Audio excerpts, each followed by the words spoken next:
When we are pulled by love and devotion, why am I using both words, love and devotion? Because love can only come from one who has experienced that love, and we can be responding to it. We call it devotion. Devotion is a response to love. Somebody loves us, we get devoted. That's a devotion, a response to love.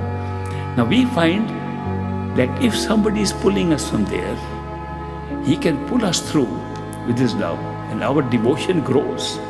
And we don't know what is happening because the mind cannot understand it. The mind tries to say, what is happening to me? Why am I feeling like this? But the mind cannot understand it. But the experience is true. It can happen. So when we find a person like ourselves, not somebody who is so different from us that we can't even communicate with him. He should be somebody we can be friends with, somebody whose hand we can hold, somebody with whom we can share everything, somebody with whom we share our spiritual journey. When such a friend comes and he has achieved this, nothing should be different in him except he has achieved in his consciousness the ability to be beyond the mind in that stage where love pulls us, and he gives his unconditional love. We are pulled by that. Why do I say unconditional love? Because beyond the mind there is no judgment. There is no good and bad. Everybody is trapped here in good and bad and in judgment. There is no judgment there. So you will notice that a person who has had that kind of experience, first thing you will notice, his love is totally unconditional, non-judgmental. He will not say, are you good and I'll give you something, and if you're bad I won't give. He won't say. He'll say, are you ready to come with me? I'll take you. Because when you go beyond the mind and reach that state, you discover that all these were bodies, these covers upon you to generate different kinds of experiences. Even the mind was a body.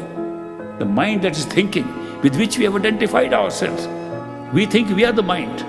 When we say, I think, we begin to believe that's me thinking, the real me. Real me is not thinking. Real me is using the mind to think. And when do you discover that? When you cross the mind and find you still are the real power that made everything alive. You are the life force, the vital force, the soul. And that soul can be discovered by the pull of a perfect living master, perfect guru, perfect some enlightened person, enlightened beyond the mind. When such a person comes into our life, his unconditional love, without judgment, pulls us. His only way of judging is, are you ready to go back to your true self? If you're ready, he'll take you.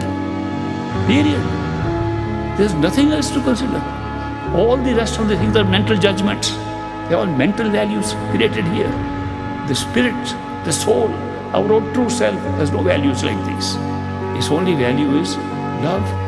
Only function is love, intuitive knowledge without space and time, and a feeling of bliss and joy more than any happiness of this world.